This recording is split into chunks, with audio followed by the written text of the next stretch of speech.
Congressional negotiators have finally come up with a new farm bill. Hampton Pearson has more on what's in the bill, what's out, and how close it is to becoming law.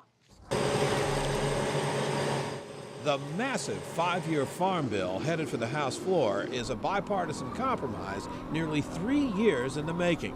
It calls for spending almost $100 billion a year with savings of $2.3 billion, including an $800 million a year cut in the food stamp program and the elimination of $4.5 billion per year in direct subsidies now paid to farmers whether they grow crops or not, with a shift to crop insurance programs, so farmers would have to incur losses before receiving payouts. House Agriculture Committee Chairman Frank Lucas calls the bill nothing short of a miracle. Even though raising food is important to every consumer in the United States and around the world, we just had a tough situation, a bad political environment, no money to work with, diversity. Half the United States House wasn't around for the last farm bill in 2008, so no experience.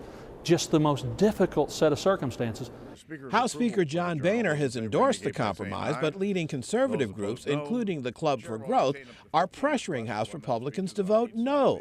They argue agriculture is big business that doesn't need to be subsidized by taxpayers. This is business like any other business. These are big, sophisticated producers that can measure the risk and can anticipate market conditions, and they can supply the need of the American people through food. Ag policy does not reflect that. It is an antiquated system based on 100 years ago or 50 years ago that doesn't exist today.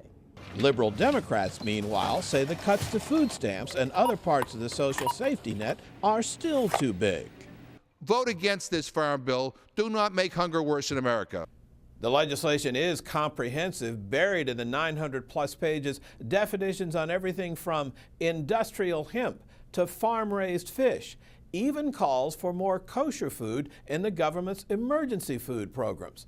The House is scheduled to vote on the measure on Wednesday. It could be close. The timetable for Senate action is more uncertain.